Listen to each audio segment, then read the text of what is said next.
Let's talk about the 12 steps and non-12 step. And unfortunately, anything that's not 12 step is called non-12 step. So it's this kind of umbrella term. It doesn't really describe what happens in the program. I can tell you that therapeutically and clinically and everything else, our program is dynamic and it's more complete than any program that I know, and it's considered non-12 step.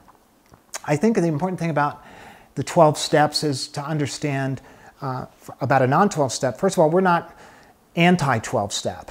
Non-12 step doesn't mean anti-12 step. It means that, hey, there's a group of people out there where a one-size-fits-all solution doesn't fit for them. And so what we do is we take a holistic approach where we can give a person what they need.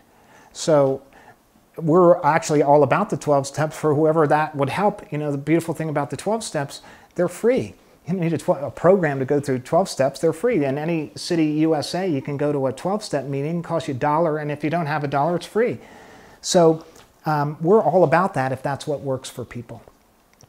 But I think that some of the things that are inherently that we have to question about the 12-step is probably the first step when it talks about, we're going to be diseased and sick for the rest of our lives.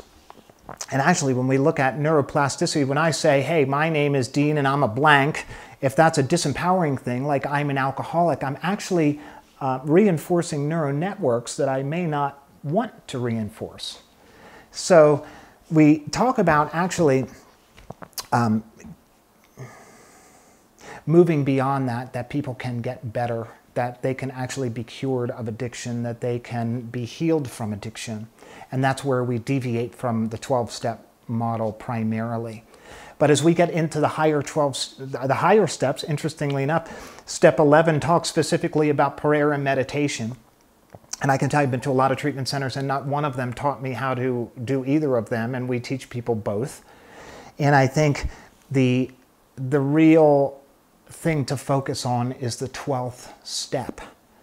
So the 12th step of AA talks about having had a spiritual awakening, and then it goes on to say, my life was different.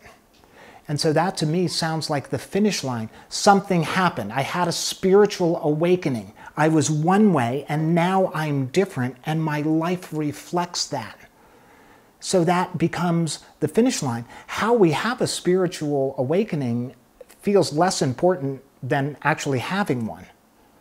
So what we're doing is going through and delivering so many different things to help people to spark that awakening. Call it a spiritual awakening, call it being inherently different at the core. So that's where we are actually quite similar to 12 steps because we're going for the same thing at the end, which is to be different. And we realize that people are as different. There's 7 billion people on the planet and 7 billion different ways of talking about spirit and having a spiritual awakening. We understand that, so we help facilitate that in whatever way is going to be most likely to help that person get to the other side of change.